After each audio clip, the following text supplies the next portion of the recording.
et le recrutement d'individus qui sont généralement de l'ethnie Peul et qui sont entraînés par les forces françaises au Bénin pour effectuer des attaques terroristes contre le Niger.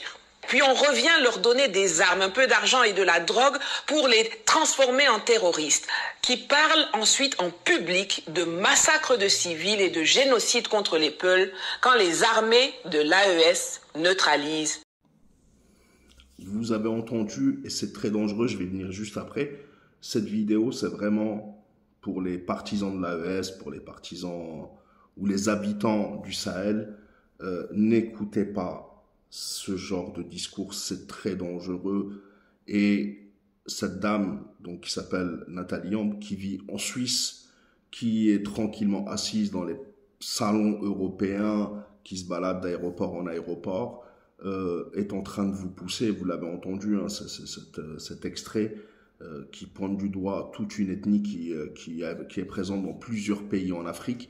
On sait qu'il se passe des choses très graves en ce moment. Mais avant d'en venir, parce qu'il y a beaucoup de choses qui se passent et on sait qu'il y a des problèmes, l'ONU en a elle-même parlé, Human Rights Watch en ce qui concerne les Peuls, mais s'il vous plaît, faites attention parce que ce genre de discours, et c'est là où c'est compliqué, cette menteuse, parce que c'est une menteuse, elle joue un rôle qui a déjà existé dans certains pays d'Afrique. Et par exemple, au Rwanda, dans les années 90, elle me fait penser, c'est exactement comme ça. Cette dame a beaucoup d'audience parce que les pays d'Afrique francophones cherchent peut-être beaucoup d'informations. Ils sont curieux, ils découvrent des choses. Mais justement, ce genre de discours complètement irresponsable, puisqu'elle ne vit pas sur place, aurait-elle eu... je pose la question pour savoir, est-ce que c'est problématique ou pas. Est-ce que si elle était de l'ethnie Peul, elle aurait tenu le même discours? Le terreau est un phénomène international. Il recrute partout. Des Européens, des Asiatiques, des Africains, des Peuls, des non-Peuls, des Bambara, des Berbères, des Arabes. Peu importe. Le terreau, ce n'est pas, tu ne peux pas le coller à une ethnie pour la stigmatiser et pour que ça déborde. Et c'est ce qui s'est passé dans les années 90 au Rwanda avec la radio-télévision libre d'Émile Collin. C'était une radio-télévision donc qui a beaucoup participé à allumer le feu. Et Nathalie Ambre, justement, je t'appellerai Hamalat al-Hatab, la porteuse de bois. Il faut que tu ailles te renseigner dans le Coran qui est la porteuse de bois. Tu es en train de jouer vraiment un rôle très dangereux. Et les Rwandais, eux, en ont payé le prix fort. Et des gens qui ont commis des choses graves sont revenus des dizaines d'années plus tard ou des années plus tard pour dire cette radio a été vraiment un vrai problème et le carburant de cette haine. On n'a pas vu venir ce média de la haine qui a désinhibé tout le monde et qui a été un instrument de mort absolument d'une efficacité sidérante. Donc, Madame Nathalie Ambre, il faut faire très attention parce que justement, si vous combattez les Occidentaux, vous le sauriez. Allez voir ce qui s'est passé dans les coulisses au Rwanda, vous comprendrez qu'il y avait intérêt justement à créer ce genre de division.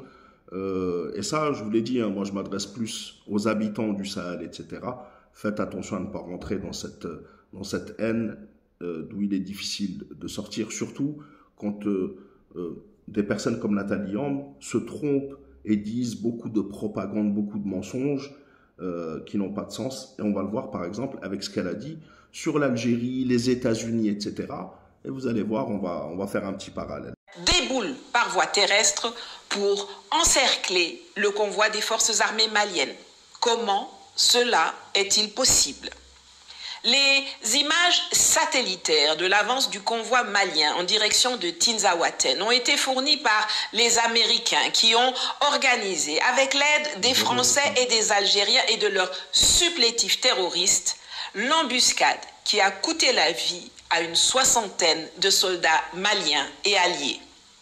À la faveur d'une tempête de sable, la grosse armada otanienne, puisque c'est de cela qu'il s'agit, a pu opérer pendant plusieurs heures au sol avant que les renforts maliens, appelés par ceux qui ont pu battre en retraite face aux traquenards, ne puissent intervenir.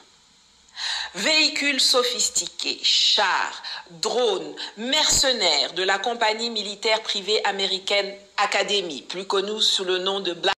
Donc vous l'avez tous entendu, où elle accusait l'Algérie avec des fausses accusations, mais surtout elle a dit les USA, c'est eux qui chapeautaient tout ça, à Tinzabotin l'année dernière, donc ce qui s'est passé pour un membre de l'AES, donc le Mali. Elle a dit que c'était les Américains, les Algériens, tout le monde.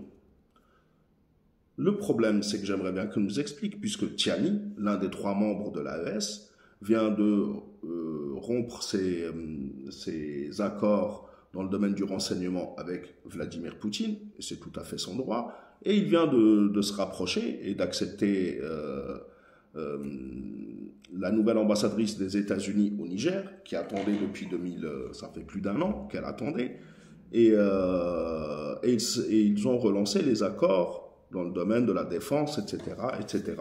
Donc, est-ce qu'on doit croire que Tiani aurait trahi dans ce cas-là le Mali, en signant avec les Américains? C'est pour ça que je vous dis, il y a beaucoup de propagande. Je suis un anti-impérialiste aussi, etc. Mais ce qui est en train de se passer en écoutant ces personnes, c'est du total délire, surtout quand on voit qu'elle a fait les éloges d'un Haftar très très proche des Émirats Arabes Unis. Peu importe, il y a beaucoup de choses qu'on pourrait dire, mais en tous les cas, faites attention et il faut mesurer les paroles et ceux qui l'écoutent surtout, faites très attention à elles. La patrie ou la mort, nous vaincrons, et à la prochaine, Inch'Allah.